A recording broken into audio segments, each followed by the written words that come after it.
¿Qué tal? ¿Cómo se encuentran? Muy buenos días. Miren ustedes, vamos a hablar hoy de la enfermedad metabólica más frecuente, pero esa tiene relación con una estructura que está en la parte interior de nuestras arterias, el endotelio. Vamos a estar con el doctor José Sabán, que es un experto en esa unidad de relación entre el endotelio y la diabetes. Miren ustedes, este programa fue posible gracias a que cayó en nuestras manos un libro, Fisiopatología y manejo de la hiperglucemia intrahospitalaria. Hiperglucemia, aumento de glucosa en sangre, intrahospitalaria dentro de los hospitales. ¿Por qué personas que entran en el hospital en un momento determinado de su biografía acaban teniendo el azúcar aumentado en sangre? En ese caso, dice el experto, el doctor Sabán, que hay que actuar de forma enérgica. Veamos el informe de diabetes y seguimos con ustedes. La diabetes es una enfermedad crónica que se produce cuando el páncreas no fabrica la cantidad de insulina que el cuerpo humano necesita. Existen dos tipos principales de diabetes, el tipo 1 y el tipo 2, y la incidencia de ambos se ha disparado en las últimas décadas. Según los expertos, en el mundo hay más de 300 millones de personas con diabetes y cada 7 segundos muere alguien a causa de esta enfermedad. En España las cifras también van en aumento. La diabetes afecta a casi un 14% de la población adulta y casi la mitad desconoce su situación. La diabetes representa cerca del 20% del gasto total sanitario de España.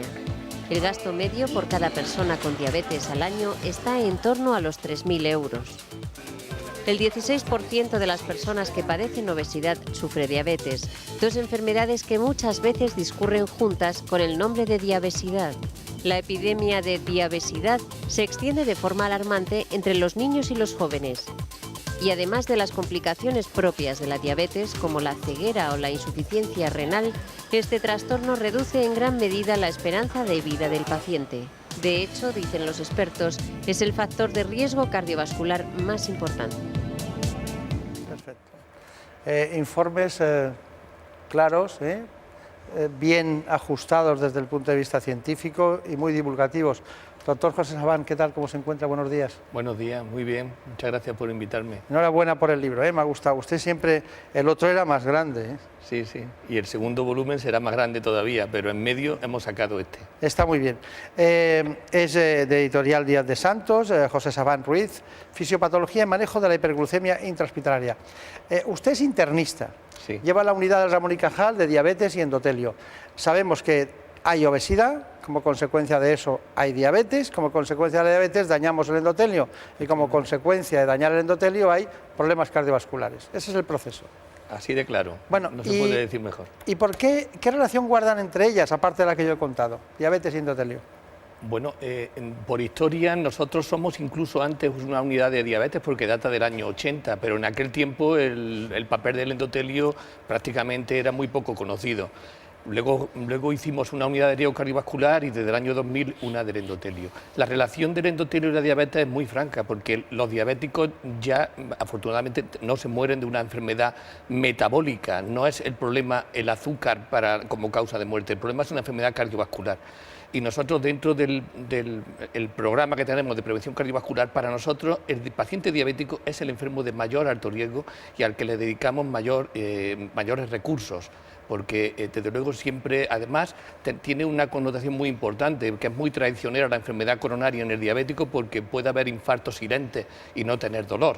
En ese caso todavía hay que agudizar mucho más el ingenio, el médico tiene que estar todavía, se tiene que anticipar más al problema porque puede venirle encima y el enfermo no tener ni siquiera dolor.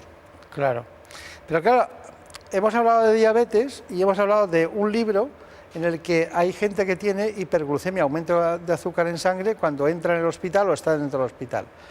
¿Quiere decir que ese paciente va a ser siempre ya diabético o no, o solo cuando está en el hospital? Muy buena pregunta. Desde luego, si al ingresar ya era diabético, no hay duda de que la diabetes está ahí, no se le va a cambiar el diagnóstico. Pero otra cosa es que cuando un sujeto no tenía la glucosa alterada y en el transcurso del ingreso hospitalario desarrolla una hiperglucemia. En ese caso puede ser diabético, pero también puede no serlo. Y muchas veces hay que pasar un tiempo para tener el convencimiento pleno de que es una cosa o es otra. Y eso es muy importante porque el manejo durante el hospital a lo mejor no es muy diferente, pero una vez que abandone el hospital, el manejo es totalmente diferente. Claro. Por tanto, es muy importante luego diferenciar bien lo que es uno y lo que es otro. O sea, son procesos relacionados, emparentados, pero no son superponibles. Claro. Bueno, la verdad es que usted lo sabe. Dicen que detrás de un gran experto en cualquier rama de la medicina hay una extraordinaria enfermera en la que está llevando a cabo acciones que son sustantivas y nunca adjetivas, no son complementarias, son fundamentales. En este caso la diabetes es la educación diabetológica. Está con nosotros Rosa Fabregate, que también trabaja en ese centro y es la primera vez que acude a nuestro programa. ¿Qué tal? Buenos días. Buenos días. Bueno, ¿cuáles son las bases de una buena educación diabetológica?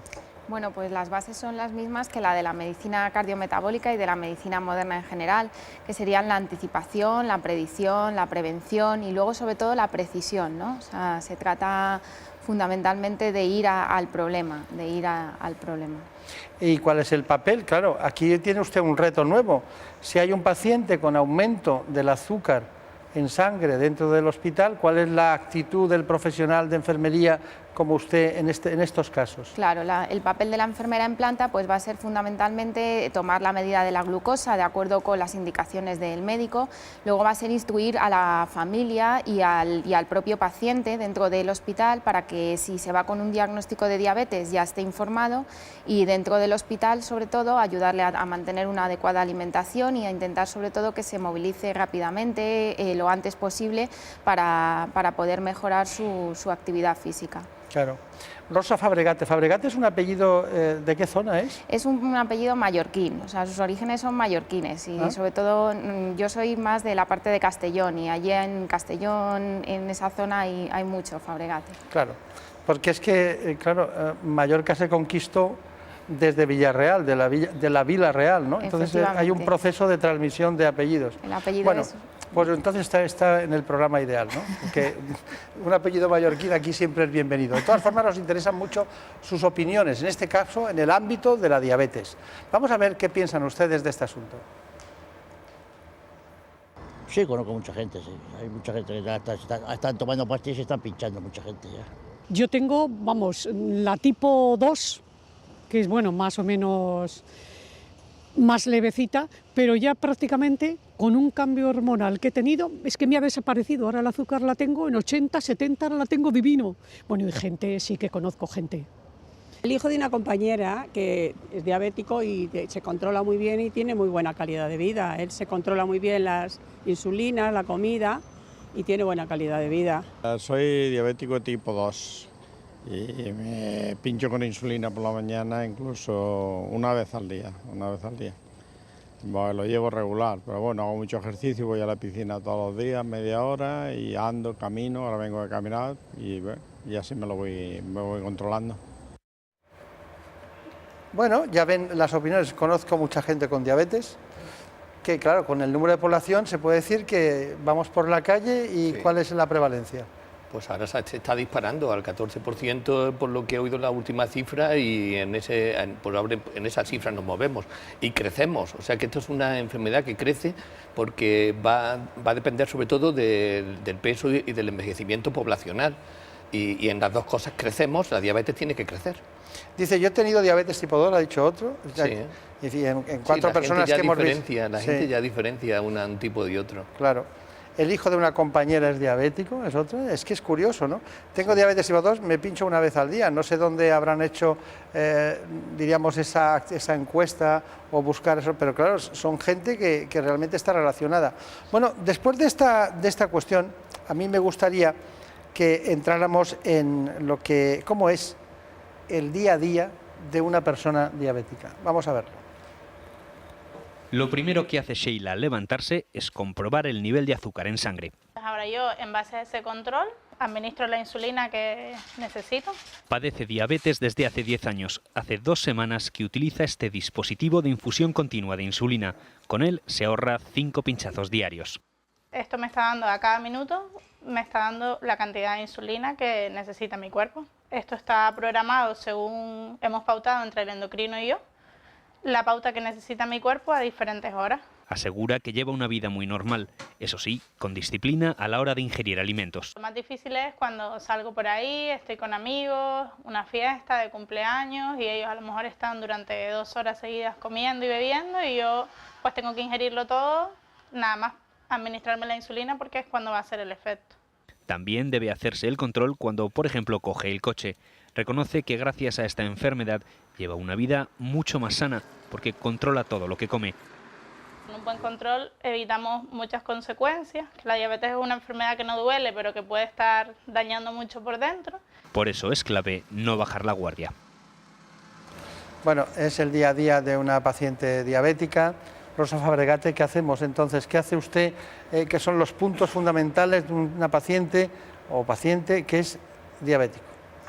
Pues fundamentalmente incidir mucho en la dieta, o sea, incidir mucho en la actividad física, sobre todo porque muchas veces nos centramos en lo importante que es la alimentación y nos olvidamos de lo que es el ejercicio físico continuado de todos los días, pero que no se trata de que tenga que apuntarse uno a un gimnasio, sino simplemente con andar todos los días, caminar, moverse, movilizarse, esos son los pilares fundamentales y luego cumplir correctamente el tratamiento, o sea, bien sea con antidiabéticos orales o bien sea con insulina en los pacientes que estén con insulina. Seguimos con el trípode ese fundamental, ¿no? De la triada, ejercicio físico, dieta e insulina, que es fundamental. Pero claro, ¿qué tiene que ver el endotelio? ¿Cómo medimos? Sabemos que podemos medir la hemoglobina, podemos medir perfectamente el índice de glucosa en sangre, hacer una curva de glucemia, pero ¿cómo medimos el endotelio, si está lesionado o no? Bueno, pues hay dos tipos generales de acercamiento al endotelio. De un lado estarían los marcadores llamamos bioquímicos, que unos son de inflamación, otros son de estrés oxidativo y otros son propiamente endoteliales, pero están los tres relacionados. Nosotros tenemos en nuestro laboratorio hasta la posibilidad de determinar 25 diferentes biomarcadores, pero obviamente no determinamos todos a todos los pacientes, sino dependiendo de cada caso.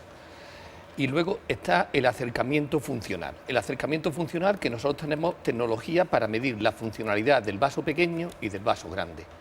Y las dos pues tienen cierto grado de correlación, pero hay pacientes que tienen predominio de una lesión microvascular y otros que tienen predominio del funcionamiento del endotelio a nivel macrovascular.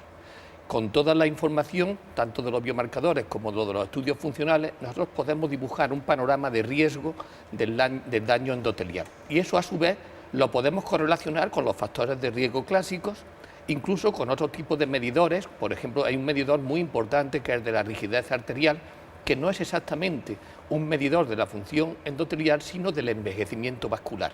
Y ambos procesos están también correlacionados.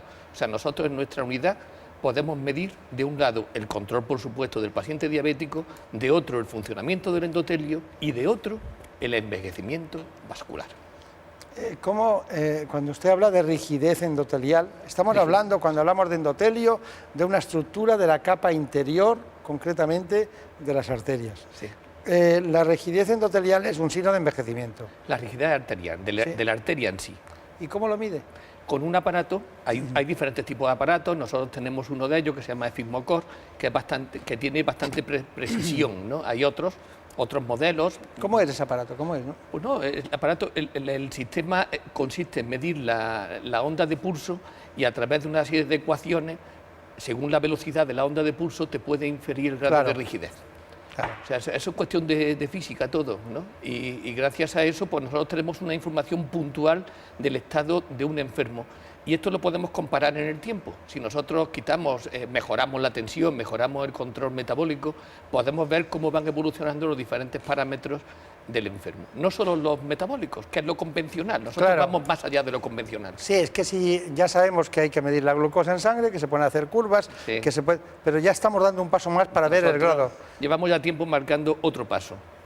Está bien. Bueno, si le ponen a alguien insulina en el hospital, ¿tendrá que ponerse también insulina en casa cuando es el caso, como usted maneja el libro, a pacientes que tienen un aumento de glucosa en sangre? Bueno, pues unas veces sí, pero la mayoría de las veces no.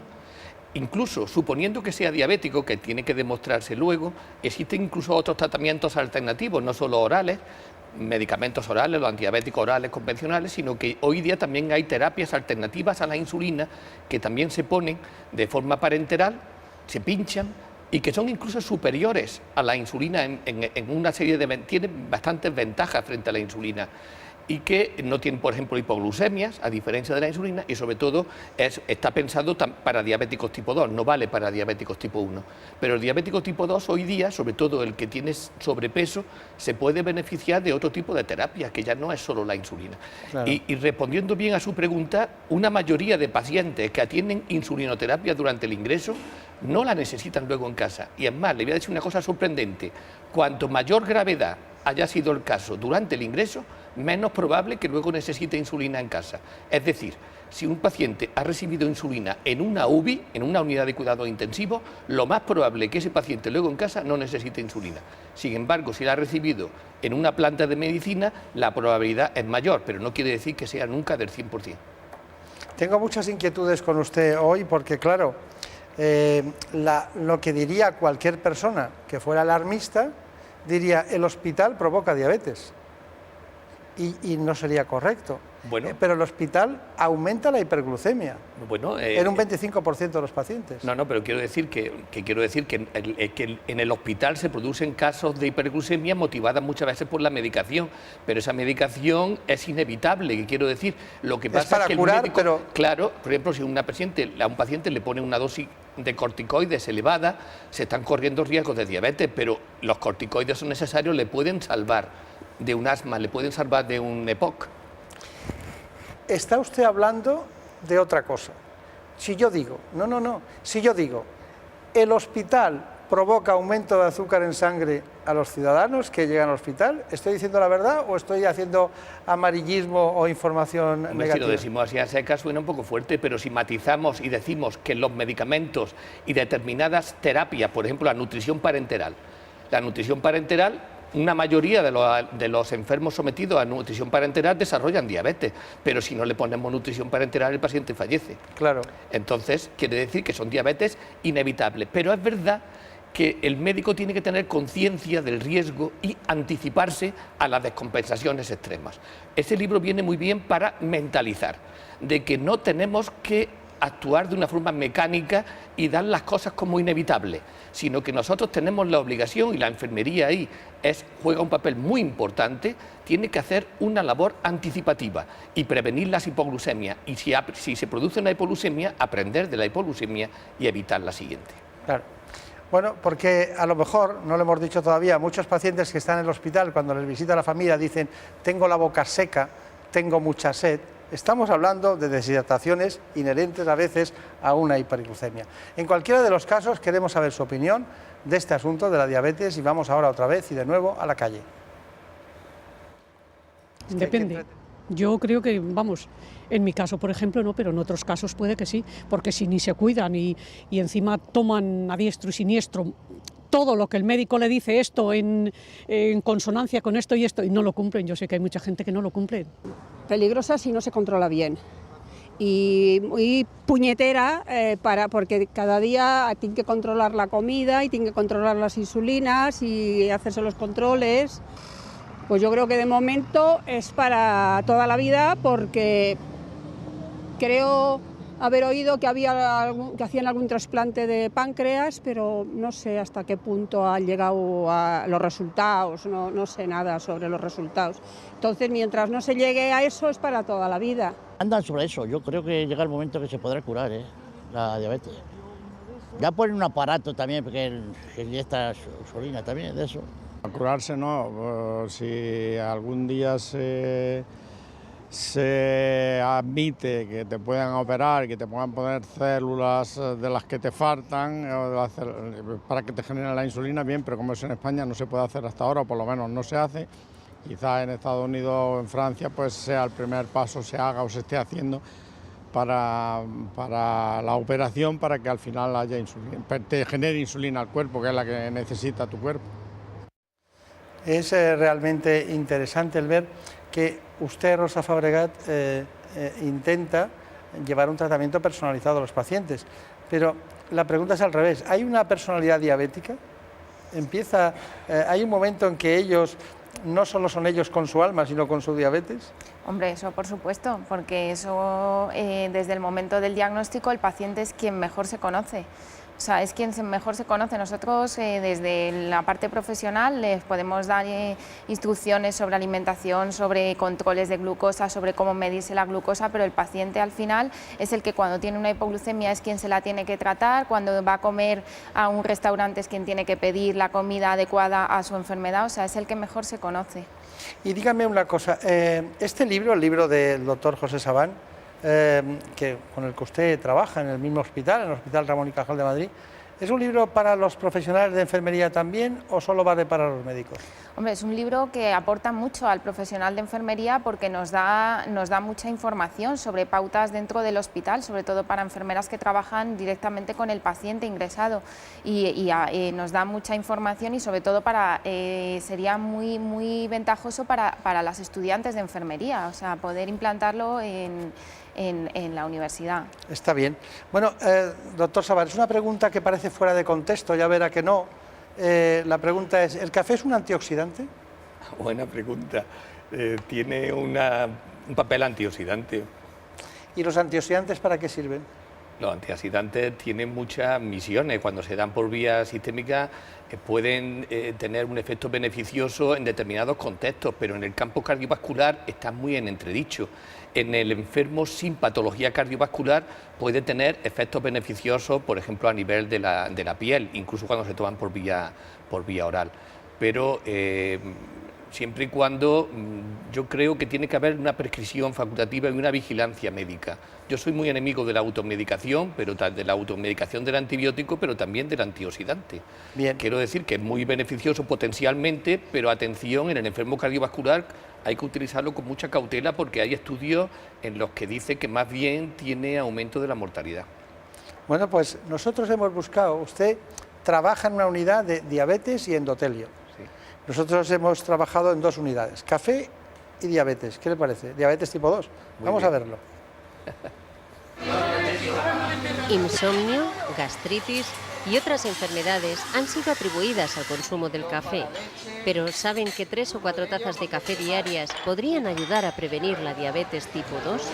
Recientes estudios han concluido que un consumo regular de esta bebida ayudaría a reducir el riesgo de diabetes hasta en un 50%.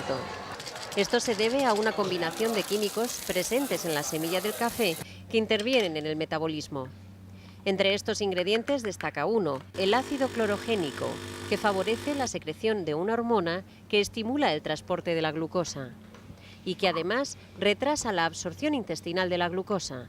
Sin embargo, hay expertos que advierten que la disminución del riesgo de diabetes se debe a un posible efecto de la cafeína y otras sustancias sobre el peso. En los últimos años, el café ha sido objeto de diversos estudios en los que, gracias a sus agentes antioxidantes, se le han atribuido propiedades beneficiosas para la salud. Bueno, el café es antioxidante, queda confirmado, lo sabíamos. Cuidado con los antioxidantes, hay que también indicarlos en cada caso y condición. Pero al café le echamos azúcar y todos los beneficios que tenemos por una parte los podemos perder por otra, ¿no? Es decir, sí. Le echan todo el azúcar que pueden. Pero yo antes, perdone, cuando me hablaba de los antioxidantes y con precaución me refería a los suplementos. Claro, lógicamente, claro. Todo lo que sea natural potencialmente es muy sano, seguramente. Quiero decir, claro. Todos los antioxidantes cuando se aportan de forma natural probablemente son muy ventajosos, pero en exceso, por ejemplo, el café, el té y tal, también podría tener ciertos efectos adversos, ¿no? Cuando hay un abuso. Claro. Como el programa es limitado, quiero contarle y preguntarle muchas cosas. La palabra fisiopatología y manejo del aumento de azúcar en sangre en el hospital. ¿Por qué fisiopatología? Muy buena pregunta, porque ya sabéis que a mí me gusta provocar, yo soy provocador. Y le voy a confesar un secreto de los médicos. A los médicos no nos gusta estudiar en general la fisiopatología. Si entendemos lo que es la fisiología, el funcionamiento de los órganos, la fisiopatología es precisamente la disfunción de los órganos. y esto lo estudiamos en la carrera y luego habitualmente nos resulta incómodo y tedioso el estudio de la fisiopatología, pero a mí me parece trascendental. Si no conocemos el porqué de las cosas, difícilmente podemos abordarlas. Y nosotros en el libro que escribimos del riesgo cardiometabólico también abordamos muchísimos conceptos fisiopatológicos y queremos animar sobre todo al médico joven, al médico en formación, al residente, a que no debe de dejar nunca estudiar la fisiopatología, que no se conforme con estar al día de los tratamientos, que eso está muy bien y es muy interesante, pero si olvidamos la fisiopatología de las enfermedades, olvidamos el porqué de los procesos y no podemos anticiparnos a ellos. Claro. Bueno, una de las cuestiones básicas de por qué usted ha reunido diabetes, unidad de diabetes con endotelio, es porque al final esos pequeños calibres que tenemos en el riñón, en el ojo y en el corazón, los órganos diana, son los que primero se lesionan en un diabético. Entonces, ¿qué relación hay entre, para evitar la ceguera, para evitar el proceso de alteraciones renales, que tiene además un nombre científico de un autor, ¿no?, la enfermedad renal en relación con la diabetes, o los problemas de coronaria? ¿Por qué hay que controlar la glucosa en el hospital? ¿Tiene algo que ver con estas patologías? No, muy buena pregunta. O sea, nosotros no tratamos la hiperglucemia del hospital para evitar la ceguera. Ese no es el motivo del tratamiento. Ese es el motivo del tratamiento fuera del hospital y para evitar la enfermedad renal. No, en el hospital los motivos son diferentes. En primer lugar, evitar las complicaciones fundamentalmente infecciosas del ingreso. Fundamentalmente las infecciosas. En segundo lugar, porque está demostrado que los pacientes que tienen unos grandes descontroles de la glucemia tienen mayor mortalidad durante el ingreso. Entonces, necesariamente tenemos que mejorar el control para disminuir la mortalidad.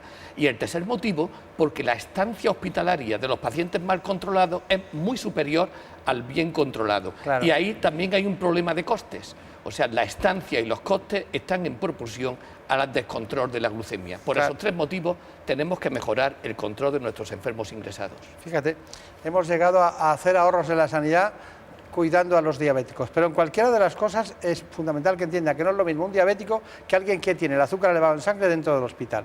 Pero hay una cuestión, ¿qué preguntas quieren saber ustedes para el doctor Sabán y para Rosa Fabregate? Vamos a verlas. Que si es mejor tomar pan integral que pan normal, o si es mejor tomar más pescado que carne. Me imagino que sí, que será así, pero que tengo algunas dudas sobre esas cosas. Pues yo quería saber por qué se produce esta enfermedad. Pues me gustaría saber cuáles son los síntomas de la diabetes, los síntomas que presenta. Pues quisiera saber por los especialistas, por los médicos de endocrinos, si hay alguna forma de prevenir la diabetes. La diabetes hereda. ¿La diabetes hereda? Sí. La 2 incluso más que la 1, aunque la 1 tiene marcadores genéticos que nosotros los podemos medir con mucha facilidad, pero la diabetes tipo 2 se hereda más que la tipo 1, pero sin embargo el médico hoy día tiene pocas herramientas para confirmar esa herencia, solo a nivel de investigación. Normalmente nos apañamos diciendo que es la tipo 2 por la alimentación y la otra la 1... pero hay un marcado, se acumula en familias, claro. Eso es obvio. No, y hay zonas geográficas que hay diabéticos. Además. Bien. Además. ¿Hay alguna forma de prevenir la diabetes? Naturalmente que sí.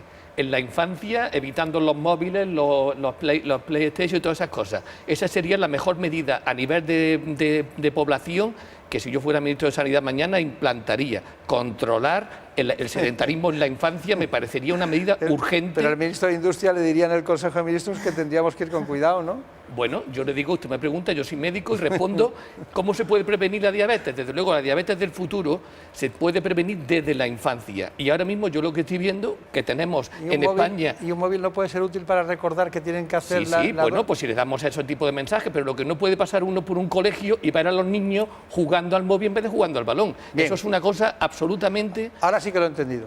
Cuestionable. Es que no había... ¿Y cuáles son los...? No había entendido la... Usted quiere evitar el sedentarismo a toda costa.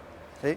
Y eso es el mecanismo. Cuando te entretienes con una consola o con un móvil, evidentemente no juegas. Y niños que no juegan, mayores diabéticos.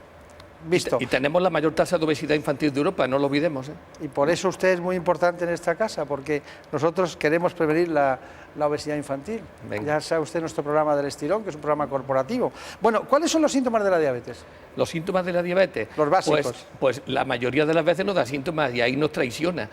O sea, el tipo 1 tiene unos síntomas muy característicos, pero el tipo 1 representa un porcentaje muy pequeño de diabetes. En el tipo 2, la mayoría de los casos no tienen ningún síntoma, la mayoría.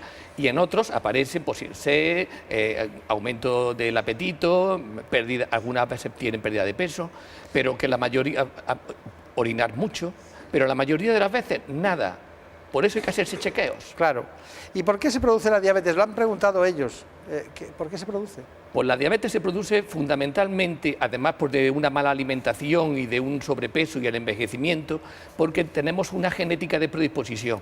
O sea, nuestra célula beta, la célula beta pancreática, me estoy hablando del tipo 2, porque el tipo 1 tiene otro tipo de mecanismo. En el tipo 2, que es la más frecuente, hay una susceptibilidad para el daño de la célula beta pancreática. Perdóneme que le haga... De origen genético fundamentalmente, aunque intervienen otros factores. Muy bien. Es que vamos deprisa, no por mí, sino por apurarlo todo. ¿Qué alimentación deben llevar los fabricantes de los diabéticos? Bueno, pues un diabético debe limitar sobre todo los azúcares solubles, pero por todo lo demás puede comer de todo, o sea, de todo con moderación y siempre y cuando después de comer se vayan a dar un paseíto. Está bien. Bueno, hemos visto que la enfermería podía ser útil esta obra, que los médicos es necesaria, pero ¿y los pacientes? ¿Usted cree necesaria esta obra? Bueno, nosotros tenemos la sorpresa de que nuestros pacientes se lo están comprando y a ellos están encantados. Dice que lo entienden. Es verdad que el libro está escrito en lenguaje médico y pensado para médicos y enfermeras y estudiantes, como hemos dicho. Pero nuestros pacientes, bueno, pues de verdad que nos tienen devoción y ellos están comprando la obra y nos están diciendo que es asequible para muchas cosas, que otras evidentemente le supera. Pero yo creo que estamos en un momento en que hay una ansiedad por conocer los temas médicos. Y el libro, pues sin tener ese objetivo como primordial, pues yo creo que puede servir de ayuda a determinados tipos de pacientes. Bueno, si yo le hubiera tenido que poner el título divulgativo, lo hubiera puesto debajo de este, en lugar de fisiopatología y manejo de la hiperglucemia intrahospitalaria, le hubiera puesto el sabor agridulce del hospital. Ya saben ustedes, tienen un libro en el que podemos ver la posibilidad de diagnosticar la diabetes y evitar que después, en su casa, alguien le diagnostique en la atención primaria un proceso que se inició a dar la cara en un hospital. Doctor Sabán, enhorabuena, muchas gracias y hasta pronto. Gracias a usted. Bueno, al final la gente se conoce, ¿no? Aunque sea en una televisión y aunque sean de la misma tierra, ¿no? Sí, sí. Enhorabuena, muchas gracias. Muchas gracias. Y a todos ustedes indicarles que ya saben, en este espacio intentamos conocer a los especialistas de cerca para que nos aporten el conocimiento que les lleva muchas horas de trabajo y que gracias a este espacio ustedes pueden conocer. Muchas gracias y hasta pronto.